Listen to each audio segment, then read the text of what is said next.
Where were you when Her Majesty the Queen died, or maybe Princess Diana, or the assassination of JFK? These are bookmarks in our lives. And the passage today in Isaiah 4 to 6 includes exactly one of those moments. My name's Adrien Galley. I'm formerly the lead pastor at Life Church in Edinburgh, now working for the Apostolic Church in the National Office.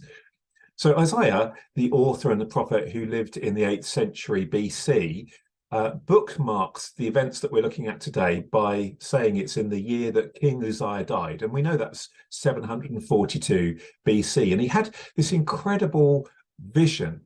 But the question is, what's that got to do with our lives today? Well, how does something 2,800 years ago matter for us?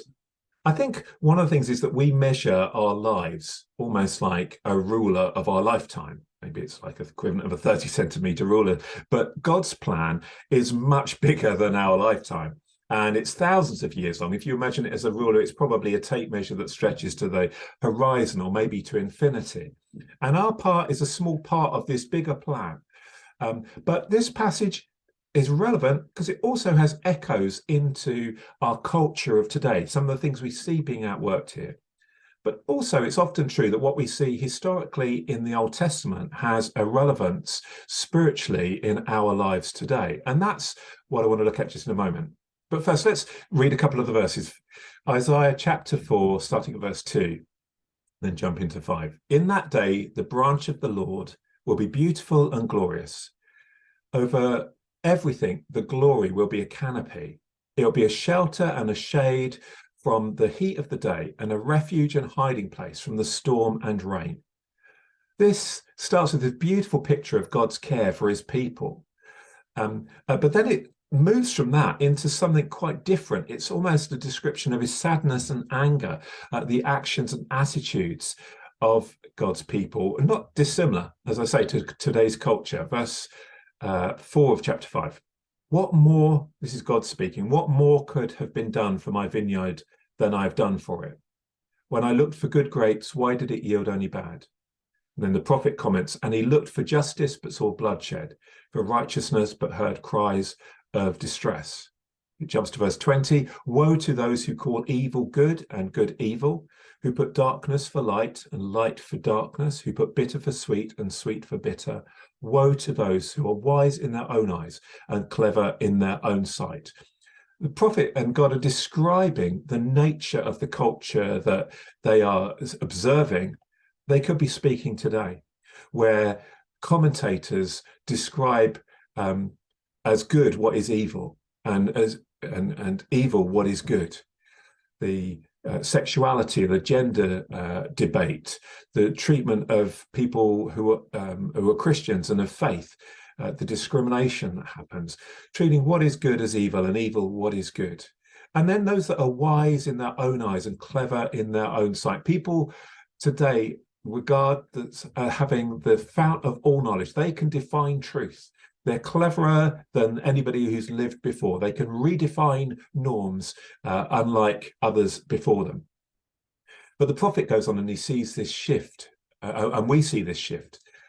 Chapter 6, verse 1. In the year that King Uzziah died, I saw the Lord high and exalted, seated on a throne, and the train of his robe fills the temple. And what follows then is this amazing description of the encounter of it's sort of like an angelic vision, a heavenly vision that Isaiah has.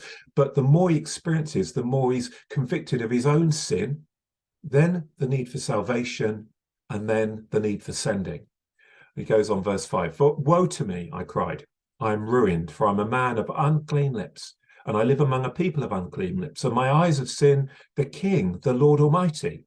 You see this contrast, seeing God's glory and realizing how bad he is.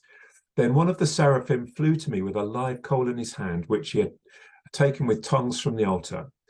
And with it he touched my mouth and said, see, this has touched your lips. Your guilt is taken away and your sin atoned for.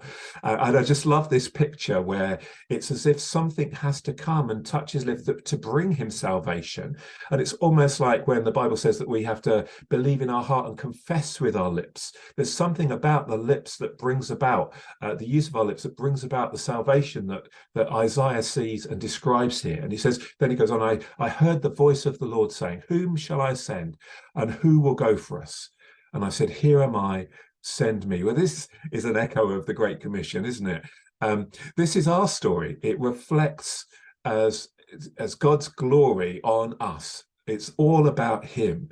It's about us seeing his glory, realizing how broken we are, and realizing the needs of salvation that has to come externally, and then the commission to send us. There's a sign of hope for his society as the chapter ends. It says at the end of verse 13, the holy seed will be the stump in the land. It's like this little bit that's left. And the witness of our lives, the witness and lives of even a small group of people, brings hope of a change in the culture of our society. We can believe for that. So just closing, what a privilege it is for us to be part of God's enormous plan. How amazing is it that we've experienced that touching of the coals? We've experienced salvation. And what a responsibility to share the good news.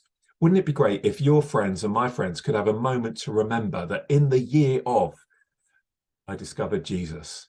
Let's respond. Here I am. Send me. God bless you.